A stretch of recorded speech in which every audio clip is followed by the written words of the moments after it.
ಕಳೆದ 2-3 ದಿನಗಳಿಂದ ರಾಜ್ಯದಲ್ಲಿ ಸಿಕ್ಕಾಪಟ್ಟೆ ಮಳೆ ಸುರಿತಾ ಇರುವಂಥದ್ದು.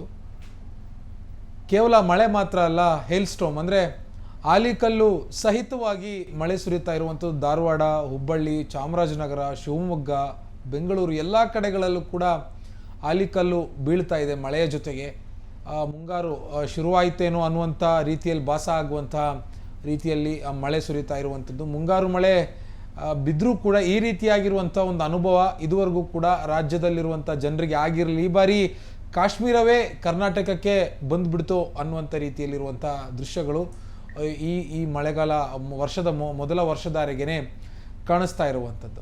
ಸೊ ಕಳೆದ 3 ದಿನವೂ ಕೂಡ ರಾಜ್ಯದ ಬೇರೆ ಬೇರೆ ಭಾಗದಲ್ಲಿ ಮಳೆಯಾಗಿತ್ತು, ಆಲಿಕಲ್ ಬಿದ್ದಿತ್ತು. ಸೊ ಮುಂದಿನ 2 ದಿನಗಳ ಕಾಲ ಇದೇ ರೀತಿಯಾಗಿರುವಂಥ ವಾತಾವರಣ ಇರುತ್ತೆ. ಹೀಗಾಗಿ ರಾಜ್ಯದ ಸುಮಾರು 18 ಜಿಲ್ಲೆಗಳಿಗೆ ಯೆಲ್ಲೋ ಅಲರ್ಟನ್ನು ಕೂಡ ಭಾರತೀಯ ಹವಾಮಾನ ಇಲಾಖೆ ಘೋಷಿಸಿರುವಂಥದ್ದು. ಯಾವ್ಯಾವ ಜಿಲ್ಲೆಗಳಿಗೆ ಅಂತ ನಾನು ಫಸ್ಟ್ ಹೇಳ್ಬಿಡ್ತೀನಿ. ಅದಾದ ಬಳಿಕ ಯಾವೆಲ್ಲ ರೀತಿಯಾಗಿರುವಂಥ ಬದಲಾವಣೆ ಮುನ್ಸೂಚನೆಗಳು ಹವಾಮಾನ ಇಲಾಖೆಯಿಂದ ಸಿಕ್ಕಿದೆ ಅನ್ನುವಂಥದ್ರ ಬಗ್ಗೆ ಮಾಹಿತಿ ಕೊಡ್ತಾ ಹೋಗ್ತೇನೆ. ಮುಖ್ಯವಾಗಿ ಮುಂದಿನ 2 ದಿನ ಅಂದರೆ ಶುಕ್ರವಾರ ಮತ್ತು ಶನಿವಾರ 2 ದಿನಗಳ ಕಾಲ ರಾಜ್ಯದ 18 ಜಿಲ್ಲೆಗಳಿಗೆ ಹವಾಮಾನ ಇಲಾಖೆ ಯೆಲ್ಲೋ ಅಲರ್ಟನ್ನು ಘೋಷಣೆ ಮಾಡಿರುವಂಥದ್ದು. ರಾಯಚೂರು, ಕೊಪ್ಪಳ, ಗದಗ, ಧಾರವಾಡ, ದಾವಣಗೆರೆ, ಚಿತ್ರದುರ್ಗ, ಉಡುಪಿ, ದಕ್ಷಿಣ ಕನ್ನಡ, ಚಿಕ್ಕಮಗಳೂರು, ಹಾಸನ, ಕೊಡಗು, ಮೈಸೂರು, ಮಂಡ್ಯ, ಚಾಮರಾಜನಗರ, ಬೆಂಗಳೂರು ದಕ್ಷಿಣ ಜಿಲ್ಲೆ ಅಂದರೆ ರಾಮನಗರ, ಕೋಲಾರ, ಬೆಂಗಳೂರು ಗ್ರಾಮಾಂತರ ಮತ್ತು ಬೆಂಗಳೂರು ಈ ಜಿಲ್ಲೆಗಳಿಗೆ, ಈ 18 ಜಿಲ್ಲೆಗಳಿಗೆ ಇದೀಗ ಯೆಲ್ಲೋ ಅಲರ್ಟನ್ನು ಘೋಷಣೆ ಮಾಡಿದ್ದಾರೆ. ಇದರ ಜೊತೆಗೆ ಕೆಲವೊಂದಿಷ್ಟು ಮುನ್ನೆಚ್ಚರಿಕಾ ಕ್ರಮವನ್ನು ತೆಗೆದುಕೊಳ್ಳಬೇಕು ಅಂತಂದ ಆಯಾ ಜಿಲ್ಲೆಯ ಜಿಲ್ಲಾಡಳಿತಕ್ಕೂ ಕೂಡ ಹವಾಮಾನ ಇಲಾಖೆಯ ತಜ್ಞರು ಒಂದು ಸೂಚನೆಯನ್ನು ಕೊಟ್ಟಿರುವಂಥದ್ದು. ಸೊ ಬಿರುಸಾಗಿರುವಂಥ ಗಾಳಿ ಇರುತ್ತೆ, ಜೊತೆಗೆ ಆಲಿಕಲ್ಲು ಬೀಳ್ತಾ ಇರುತ್ತೆ. ಸೊ ಹೀಗಾಗಿ ವಾಹನ ಸಂಚಾರ ಎಲ್ಲ ಒಂದು ಸ್ವಲ್ಪ ಸಮಸ್ಯೆ ಆಗ್ಬೋದು. ಮೊನ್ನೆ ಧಾರವಾಡದ ಕಲಘಟಕಿಯಲ್ಲಿ ಯಾವ ಥರದ ವಾತಾವರಣ ಇತ್ತು ಅನ್ನೋದು ನಾನು ನೋಡಿದ್ವಿ. ವಿಡಿಯೋಸ್ ಎಲ್ಲವೂ ಕೂಡ ಸೋಷಿಯಲ್ ಮೀಡಿಯಾದಲ್ಲಿ ಬಹಳ ವೈರಲ್ ಆಗಿತ್ತು. ರಸ್ತೆ ಸಂಪೂರ್ಣವಾಗಿ ಆಲಿಕಲ್ ಬಿದ್ದು, ಹಿಮ ಬಿದ್ದು ರಸ್ತೆ ಮುಚ್ಚಿದಂಥ ರೀತಿಯಲ್ಲಿರುವಂಥ ದೃಶ್ಯಗಳು ಅಲ್ಲಿಂದ ನಮಗೆ ಸಿಕ್ಕಿತ್ತು. ಸೊ ಹೀಗಾಗಿ ವಾಹನ ಸವಾರರು KSRTC ಬಸ್ಸುಗಳು ಓಡಾಡೋದಕ್ಕಾಗ್ತಾ ಇರಲಿಲ್ಲ, ಕಾರುಗಳು ಓಡಾಡೋದಕ್ಕಾಗ್ತಾ ಇರಲಿಲ್ಲ. ಅಲ್ಲಿ ಸ್ಥಳೀಯರು, ರೈತರು ಬಳಸುವಂಥ ಟ್ರ್ಯಾಕ್ಟರ್ ಇರ್ಬೋದು ಅಥವಾ ಮತ್ತೊಂದು ಗೂಡ್ಸ್ ವಾಹನ ಇರ್ಬೋದು, ಅದಕ್ಕೂ ಕೂಡ ಓಡಾಡೋದಕ್ಕೆ ಸಾಧ್ಯ ಆಗಿರಲಿಲ್ಲ.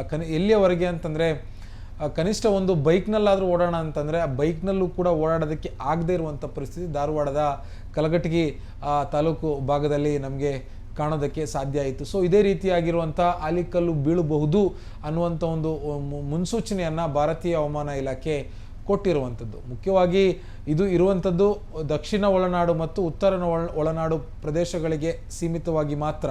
ಅಂದರೆ ದಕ್ಷಿಣ ಒಳನಾಡು ಅಂತಂದರೆ ಶಿವಮೊಗ್ಗ, ಚಿಕ್ಕಮಗಳೂರು, ಹಾಸನದಿಂದ ಈ ಕಡೆ ಚಾಮರಾಜನಗರ, ಕೋಲಾರದವರೆಗೂ ಇರುತ್ತೆ, ಬೆಂಗಳೂರು ಸೇರಿದಂತೆ. ಉತ್ತರ ಒಳನಾಡು ಅಂತಂದರೆ ಬೀದರಿಂದ ಬೆಳಗಾವಿ, ಜೊತೆಗೆ ಈ ಕಡೆ ರಾಯಚೂರಿಂದ ನಮ್ಮ ಧಾರವಾಡ ಈ ಭಾಗದಲ್ಲಿ ಬರುವಂಥ ಕೆಲವೊಂದಿಷ್ಟು ಜಿಲ್ಲೆಗಳಲ್ಲಿ ಮಾತ್ರ ಆಲಿಕಲ್ಲು ಮಳೆಯಾಗುವಂಥ ಸಾಧ್ಯತೆ ಇದೆ. ಇದರ ಉಳಿದಂತೆ ಕೋಸ್ಟಲ್ ಕರ್ನಾಟಕದಲ್ಲಿ ಮಳೆ ಆದರೂ ಕೂಡ ಉಡುಪಿ ಮತ್ತು ದಕ್ಷಿಣ ಕನ್ನಡ ಜಿಲ್ಲೆಗೆ ಯೆಲ್ಲೋ ಅಲರ್ಟನ್ನು ಕೊಟ್ಟಿದ್ದಾರೆ. ಮಳೆ ಬೀಳ್ಬೋದಲ್ಲಿ, ಮಳೆ ಬಿದ್ದರೂ ಕೂಡ ಆಲಿಕಲ್ಲು ಮಳೆ ಬೀಳುವಂಥ ಸಾಧ್ಯತೆ ಇಲ್ಲ ಅನ್ನುವಂಥದ್ದನ್ನು ಹವಾಮಾನ ಇಲಾಖೆ ಭಾಳ ಸ್ಪಷ್ಟವಾಗಿ ತಮ್ಮ ವರದಿಯಲ್ಲಿ, ತಮ್ಮ ಪ್ರಕಟಣೆಯಲ್ಲಿ ತಿಳಿಸಿರುವಂಥದ್ದು. ಸೊ ಹೀಗಾಗಿ ಮಲೆನಾಡು ಕರ್ನಾಟಕ, ಶಿವಮೊಗ್ಗ ಇರ್ಬೋದು ಅಥವಾ ಚಿಕ್ಕಮಗಳೂರು, ಕೊಡಗು, ಹಾಸನ, ಅರೆಮಲೆನಾಡು, ಸೊ ಹೀಗಾಗಿ ಈ ಭಾಗದಲ್ಲಿ ಮಳೆಯಾದಂಥ ಸಂದರ್ಭದಲ್ಲಿ ಆಲಿಕಲ್ಲು ಬೀಳುತ್ತೆ. ಜೊತೆಗೆ ಉತ್ತರ ಮತ್ತು ದಕ್ಷಿಣ ಹಳೆ ಮೈಸೂರು ಭಾಗದಲ್ಲಿ ಏನು ಮಳೆ ಮುನ್ಸೂಚನೆ ಕೊಡಲಾಗಿದೆ.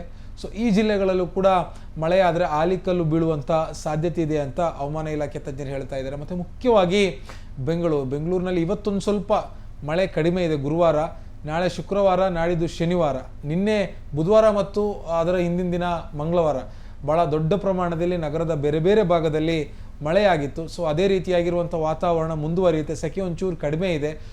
ಮಧ್ಯಾಹ್ನದಷ್ಟೊತ್ತಿಗೆ ಒಂದು 29-30 ಡಿಗ್ರಿ ಸೆಲ್ಸಿಯಸ್ನಷ್ಟು ದಾಖಲಾಗ್ತಿರೋದು ಬಿಟ್ಟರೆ ಉಳಿದಿರುವಂಥ ಬೆಳಿಗ್ಗೆ ಮತ್ತು ಸಂಜೆ ರಾತ್ರಿ ಹೊತ್ತಲ್ಲೂ ಕೂಡ ಗಣನೀಯವಾಗಿ ಟೆಂಪ್ರೇಚರ್ ಭಾಳ ಕಡಿಮೆ ಇದೆ. ಸೊ ಇದೇ ರೀತಿಯಾಗಿರುವಂಥ ವಾತಾವರಣ ಮುಂದಿನ 2 ದಿನಗಳ ಕಾಲ ಬೆಂಗಳೂರಿನಲ್ಲೂ ಇರಬಹುದು ಅನ್ನುವಂಥ ಒಂದು ಮುನ್ಸೂಚನೆಯನ್ನು ಹವಾಮಾನ ಇಲಾಖೆ ತಜ್ಞರು ಕೊಟ್ಟಿರುವಂಥದ್ದು. ಏನೇ ಇದ್ರೂ ಕೂಡ ಮಳೆ ಬರುವಂಥ ಸಂದರ್ಭದಲ್ಲಿ ಒಣಗಿರುವಂಥ ಮರಗಳ ಕೆಳಗೆ ನಿಂತ್ಕೊಳ್ಳುವಂಥದ್ದು, ವಾಹನ ಸಿಕ್ಕಾಪಟ್ಟೆ ವೇಗವಾಗಿ ಓಡಿಸುವಂಥದ್ದು, ರಸ್ತೆ ಬದಿಯಲ್ಲಿ ನಡ್ಕೊಂಡು ಹೋಗುವಂಥದ್ದು, ಇದನ್ನೆಲ್ಲವನ್ನು ಕೂಡ ಅವಾಯ್ಡ್ ಮಾಡಿ ಅಂತಲೂ ಕೂಡ ಹವಾಮಾನ ಇಲಾಖೆಯ ತಜ್ಞರು ಮುನ್ನೆಚ್ಚರಿಕೆ ಕೊಟ್ಟಿದ್ದಾರೆ.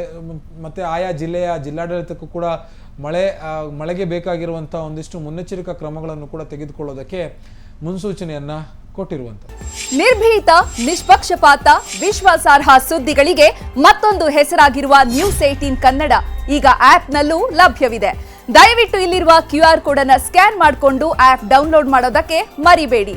ನಿಮ್ಮ ಬೆಂಬಲ ಹೀಗೆ ಸದಾ ನಮ್ಮೊಂದಿಗಿರಲಿ. ಧನ್ಯವಾದ.